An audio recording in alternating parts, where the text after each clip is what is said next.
Imagine a life where staying fit and healthy doesn't feel so effortful or like something that you just can't stick with. It's just your norm. Sticking with something really comes down to the systems and the routines that you have in your life. In today's video, I'm going to share the things that I do that make staying pretty fit and healthy feel really sustainable. I'm going to dive into the very specific things that I do that make keeping up with my fitness and my health feel so much easier.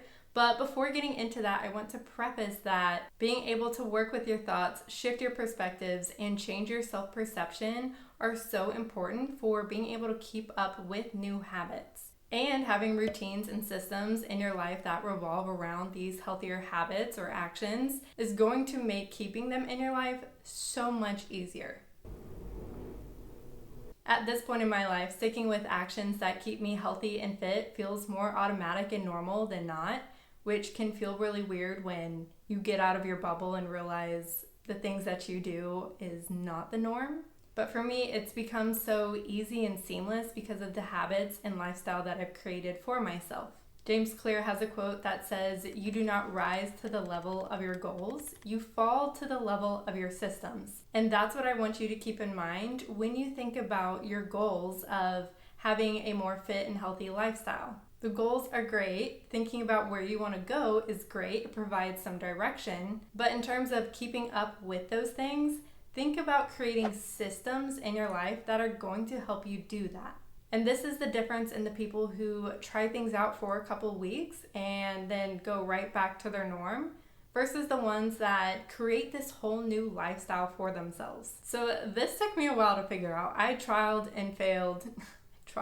So this took me a while to figure out. I tried and failed at a lot of things before I finally actually kept up with a very healthy and fit lifestyle. And here are the things that I do now that make it feel so much easier and is truly just a part of my norm. First, we'll dive into the things that I do fitness-wise. So one thing that I've learned to do for me in what my life looks like right now is to schedule out my workouts. In the past, I may have had the intention, okay, I'm going to try to work out every day, during the weekdays, or I know I'm going to try to lift this week. And I have the intention that this is something I'm going to do and something I'm going to do more often than not, or more days than not. But I realized I was getting to the end of my week, and some weeks, sure, maybe I would work out pretty consistently, and other weeks not so much. So just having the intention clearly was not enough for me. So when my schedule is a little more consistent, I will plan things out. This day I'll do this, this day I'll do this, this day I'll do this. But more often than not, what I'll do is on a Sunday, I will open up my calendar, look at the week ahead, and then plan out, okay, this day I'm gonna go lift. This day I'm gonna go run. And things never have to follow the plan perfectly. If things come up, I just rearrange, what I'm doing and shift a workout maybe to the next day. But having a plan and having it in my calendar is so much more helpful than just having the intention. I've also found for me, it is so much more helpful to have a pre-planned workout ahead of time. So that could be you writing out your own workouts. That could be going and purchasing someone else's plan that you follow. But when we don't exactly know what we're going to do, that can create so much more resistance to going and doing the thing. Imagine walking into the gym, having a list, and just following it, versus walking into the gym and you're like, okay, well, now what do I do?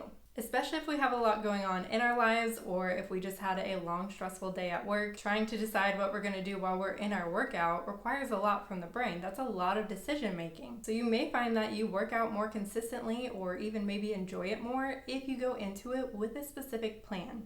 The next thing I do is I make walking a social activity. Half of the time that I'm meeting up with friends or catching up with friends, we're just going on walks. If you are just hanging out with one friend or a small group of friends, and you guys really mostly are going to talk, going on a walk is a great way to do both things. It's a great way to fulfill your social desires while also sticking with a more active lifestyle. And to add to that, a lot of times when it comes to just hanging out with friends in general, we find very active things to do. So sure, going to the movies, going out to restaurants, going out to bars, all of that is really great and fun, but we can also go for a hike. We can go ice skating, we can go bowling, we can go play a sport in the park. When it comes down to staying both fit and healthy, a lot of it is just how much we're actually moving throughout the day and throughout our week. So if we can find ways to move more often, then we're golden. Now let's get into nutrition. I have very specific systems that actually make eating healthy so much easier than not. For me, in my life right now, I would actually have to go out of my way to eat unhealthy or have less healthy habits. Part of that is identity and mindset, but part of it is the systems that I've implemented in my life. So first is how I view meals. I view them in a very specific way, not necessarily a really strict or rigid way. I don't think that that's a helpful way to view both health and fitness. But when having a meal, I view it as your basic template for a balanced meal. I want to have a protein, a carb, and some source of fiber, so a veggie or a fruit.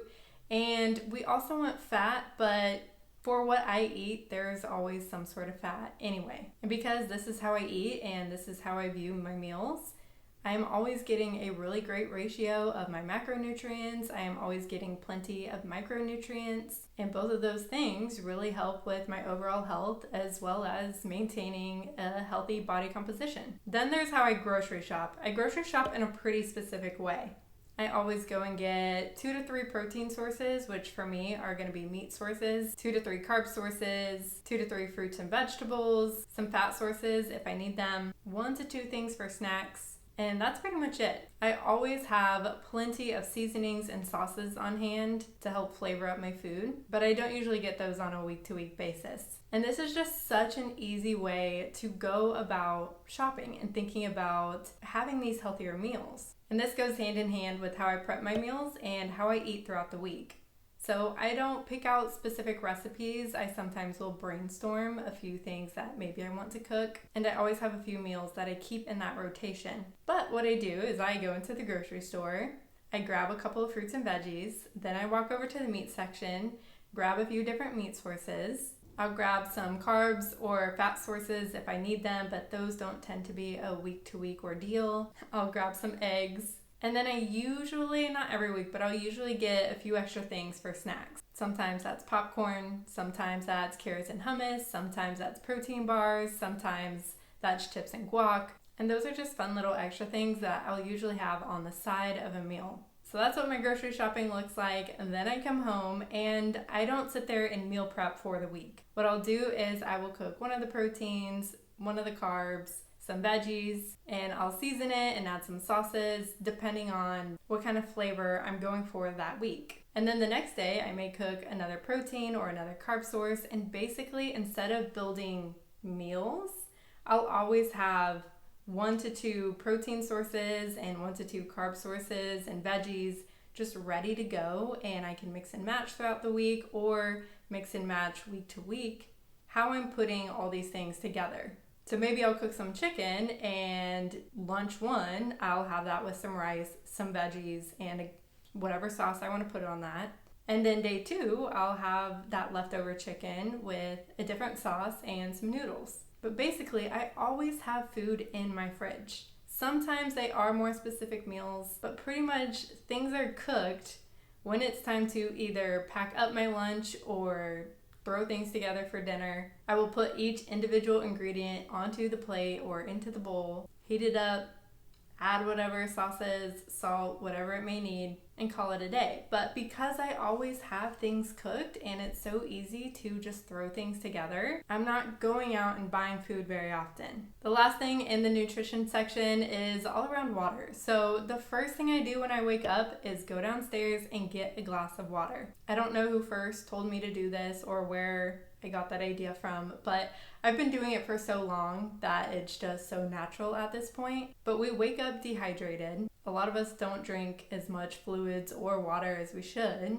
And so by doing that, that's the first thing that goes into my body. My body feels more awake, I feel better, and I'm already supporting my body's health. Now to add to that, I also bring my water bottle everywhere, which I actually have right here. Which, by the way, if you don't have an Owala yet, you should definitely get on that. I had so many people come to me and say, I have found the most amazing water bottle ever. And everyone kept saying the same brand, Owala. It is definitely the best water bottle I've ever owned. But regardless, I have it with me almost everywhere. And That helps so much in staying hydrated. I have so much more energy when I'm hydrated. My food cravings are so much better when I'm hydrated. I have found when I'm dehydrated, I crave sweets so much more, or even just crave more processed foods. So by having my water bottle with me, having it in my hand, it's a great reminder to just flip the lid, drink some water, stay hydrated. So then we'll get into the lifestyle stuff. And this stuff I feel like is much more specific to me. But here is what's really helped me. One is approaching life so much slower than I used to and really taking time to calm my nervous system. I used to be such a go, go, go person, and I think from a very young age, I had such a revved up nervous system, like chronic sympathetic state, not to the extreme, but maybe not far from it.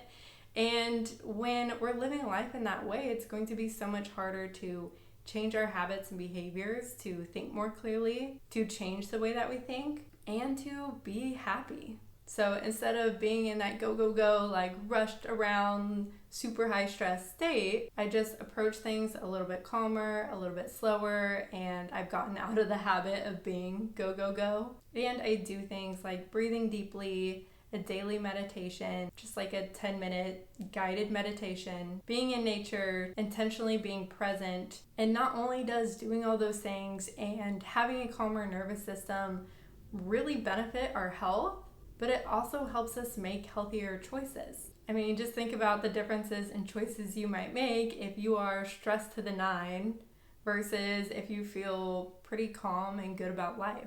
I also make sure I do things that I enjoy. A huge missing component of a lot of people's health is making time for fun and play. Fun is so supportive of our health. And when our body is operating more optimally, we're also going to see that translate into way better outcomes with fitness or body composition changes. Again, when we're happier and not as stressed or maybe not as doom and gloom, we're going to make more choices that benefit us, that benefit our health, that align with maybe goals that we have. I also don't drink or really do any kind of recreational drugs. I will occasionally drink, but I went through a period with my own health where I spent a chunk of time not drinking at all. I cut out a lot of things in my life at the time and just realized how much better I felt and was struggling with some hormonal issues and just really wanted to support my body as best as I could. And really ultimately what it came down to was not drinking a whole lot aligned with all of my goals or intentions around my health, as well as all of my goals and intentions around my finances. So I really just don't drink very often. And the last thing in terms of my habits and what I do in my life is I don't mindlessly scroll very often. Social media is incredibly addictive. We can get so addicted to opening apps, and then once we start scrolling, sometimes it is so easy to just sit there and scroll and scroll and scroll. But for me, I know that that's not conducive to any of the things that I want in my life or aligned with who I want to be as a person and how I want to live my life. And so I'm not saying I never scroll, but I try to do it with intention. And I also know that just sitting there and scrolling is not something that is stress relieving. I've just noticed that scrolling, even if it's not mindlessly, even if it is, something I'm more present with, can affect how I'm thinking and just my mindset at the time. So sure, if I'm sitting at a doctor's office and don't have anything else to do, sometimes I'll sit there and scroll, whatever. But for the most part in my day-to-day, it's not something I really do very often. So again, changing the way that you live your life and sticking with things that are going to align with you being a healthy and fit individual really comes down to the way you think about things, being able to change your perspective, change your mindset towards something, change how you identify in order to help you change your actions and behaviors, along with having routines and systems that help you sustain doing those kinds of actions. Outside of the takeaways conceptually, what I want you to do is take a look at either how you're currently going about your fitness or about how you're currently going about your food and your nutrition, and think about how you can approach either of those just a little bit differently. What is a new routine you can try implementing? What is a system that you can create to help you stick with these things more often? And this isn't about changing everything. You don't need to try to revamp everything about your nutrition today. But for example, if you don't currently have a water bottle that you can carry around with you, you can go get a water bottle. If you currently had no routine around buying food for the week, start implementing a day that you go to the grocery store and have a list of the things that you want to buy. If you've been working on trying to be more fit and healthy, then reflect on what actually has worked well for you. And as you reflect or as you continue to do things and find what is working well, what seems a little bit easier, create a system out of that. Make that something that becomes your norm, something that you do on a day-to-day, week-to-week, or month-to-month basis. You want to find ways to make doing these things easier, to make more of them your norm. That may mean going against the grain of, the current community that you're in, doing things differently from maybe your partner or your friend group. And that's okay. You're on your own journey, they're on their own journey. And at the end of the day, all of this is to improve your own life. Thanks so much for watching. If you enjoyed this, make sure you hit the subscribe button so that you see future videos. Let me know if you have any questions in the comments below. If you enjoyed this video, then I know that you will enjoy this one too, so check it out. Thanks so much for watching, and I'll see you in the next video.